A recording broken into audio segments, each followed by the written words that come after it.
6조 달러, 우리 돈으로 5경이 넘는 천문학적 숫자가 지금 이 순간에도 1초에 수십억씩 불어나고 있습니다. 미국이라는 세계 최강 대국이 갚아야 할 빚이고 일본은 자기 나라 경제 규모의 2배가 넘는 돈을 빚지고 있거든요. 부자 나라도 가난한 나라도 심지어 석유가 펑펑 나오는 산유국조차 예외가 없습니다. 도대체 왜 모든 나라가 빚더미에 앉아 있는 걸까요? 그리고 그 엄청난 돈을 대체 누구한테 빌리는 걸까요? 오늘은 국가부채의 실체와 그 뒤에 숨겨진 충격적인 진실에 대해 이야기를 해보겠습니다. 국가부채라는 건 쉽게 말해서 정부가 진 빚의 총합이라고 보면 되는데 우리가 은행에서 대출받는 것처럼 정부도 돈이 부족하면 어딘가에서 빌려와야 하고 다만 그 규모가 상상을 초월할 뿐이죠. 여기서 중요한 건 국가부채는 오직 중앙정부가 진 빚만 포함한다는 건데 미국으로 치면 연방정부 부채만 해당되고 캘리포니아나 텍사스 같은 주정부가 따로 진 빚은 별개로 계산됩니다. 당연히 개인들의 신용카드 빚이나 학자금 대출, 주택담 대출 같은 건 국가 부채에 포함되지 않고 나라가 빚을 지면 그건 국민 개개인의 빚과는 완전히 다른 차원의 이야기가 되는 거거든요. 그렇다면 정부는 왜 굳이 빚을 내는 걸까요? 돈이 부족하면 그냥 찍어내면 되는 거 아닌가라고 생각하실 수 있는데 이게 가장 흔한 오해이고 실제로 이렇게 했다가 망한 나라들이 있습니다. 베네수엘라가 대표적인데 정부가 마음대로 돈을 찍어대기 시작하면 시중에 돈이 넘쳐나게 되고 돈의 가치가 폭락하면서 물가가 하늘 높은 줄 모르고 치솟게 되거든요. 짐바브웨에서는 한때 빵 하나 사려면 수레에 돈을 실어가야 했다는 이야기가 과장이 아니었고 돈을 마구 찍어내면 외국 투자자들은 그 나라 화폐를 휴지 조각으로 보기 시작하면서 그 순간 경제는 완전히 무너져 내립니다. 반면에 빚을 내면 정부가 좀 더 신중해질 수밖에 없는데 빌린 돈은 이자까지 붙여서 갚아야 하니까 아무렇게나 쓸 수가 없는 거죠. 이게 바로 돈을 찍어내는 것과 빌리는 것의 결정적인 차이인데 빚은 정부의 책임감을 부여하는 장치 역할을 하는 겁니다. 물론 그렇다고 정부가 빚을 안 지면 좋겠지만 현실적으로 그건 거의 불가능에 가깝고 정부의 주 수입원은 세금인데 세금만으로는 나라 살림을 꾸려가기에 턱없이 부족한 경우가 대부분이거든요. 교육에 쓸 돈, 병원 지을 돈, 도로 닦을 돈, 이 모든 게 세금으로만 충당이 안 되기 때문에 정부는 어쩔 수 없이 빚을 지게 되는 거죠. 예를 들어 한국 정부가 올해 세금으로 400조 원을 걷었는데 필요한 예산이 500조 원이라고 해봅시다. 이 100조 원의 구멍을 어떻게 메울 수 있을까요? 지출을 줄이자니 교육 예산 깎으면 학교가 난리 나고 의료 예산 줄이면 병원들이 파업하겠죠. 세금을 올리자니 국민들 반발이 장난 아닐 거고 자영업자들은 당장 폐업한다고 거리로 나올 겁니다. 결국 가장 현실적인 해결책이 돈을 빌리는 건데 정치적 부담도 적고 당장은 표도 덜 깎이니까 정부 입장에서는 빚이 가장 편한 선택지인 거예요. 그런데 빚이 꼭 나쁜 것만은 아닌데 오히려 현명하게 쓰면 나라 경제를 확 키울 수 있거든요. 지금 당장 고속도로가 필요한데 돈이 없어서 10년 뒤에 짓겠다고 하면 어떻게 될까요? 그 10년 동안 물류 비용은 계속 늘어나고 기업들은 불편함을 견디다 못해 다른 나라로 떠나버릴 수도 있습니다. 차라리 지금 빚을 내서 고속도로를 깔면 물류가 원활해지면서 경제가 성장하고 늘어난 세수로 빚을 갚을 수 있게 되는데 이런 걸 생산적인 부채라고 부르고 투자 개념으로 빚을 지는 경우입니다.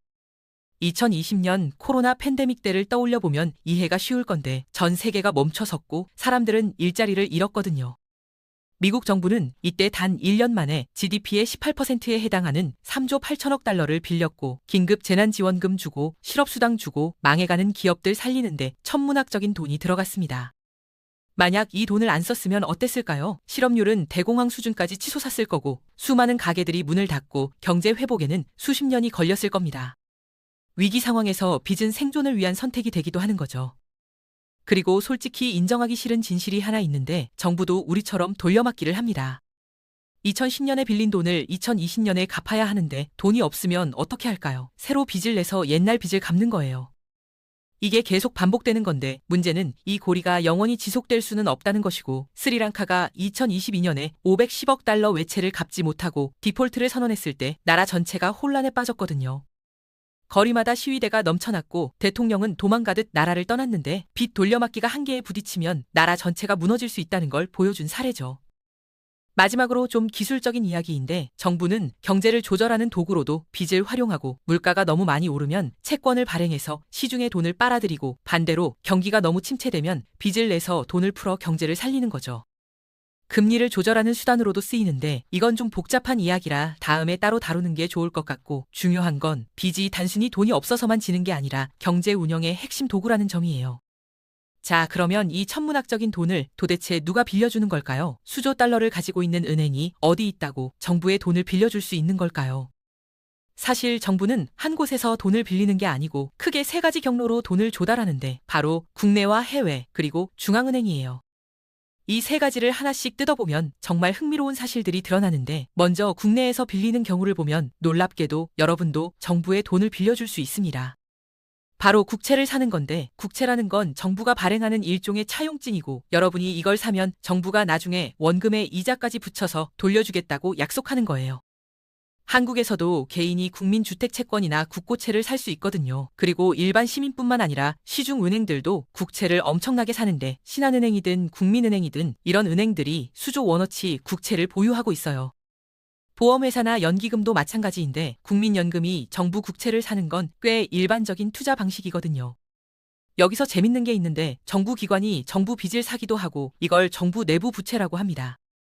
예를 들어 한국국민연금공단이 여윳돈으로 정부 국채를 사면 정부가 정부한테 빚을 진 셈이 되는 건데 미국의 경우 2025년 3월 기준으로 국가 부채의 약 20% 그러니까 7조 3천억 달러가 이런 식의 정부 내부 부채라고 해요.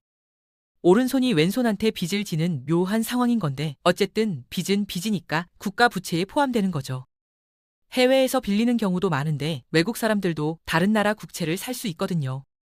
독일 사람이 미국 국채를 사도 되고 일본 사람이 한국 국채를 사도 되는데 외국 은행들도 마찬가지예요.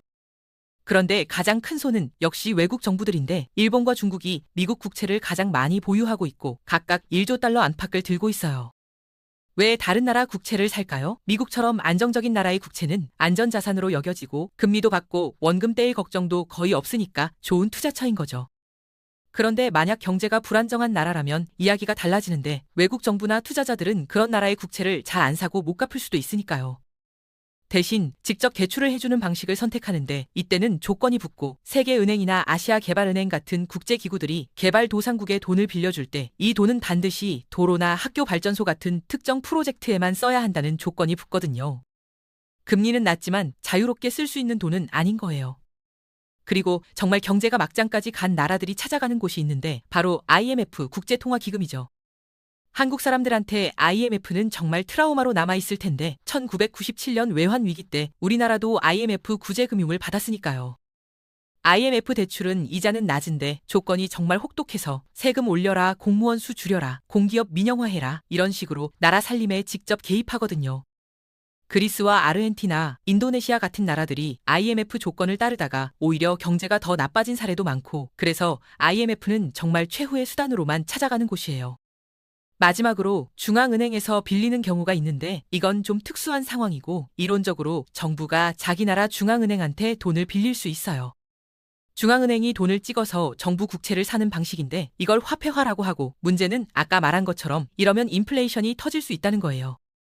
그래서 대부분의 선진국들은 이 방법을 직접적으로는 안 쓰고 대신 중앙은행이 시중은행에서 국채를 사들이는 간접적인 방식을 쓰는데 이건 금리 조절 목적이지 정부한테 돈 빌려주려는 게 아니거든요.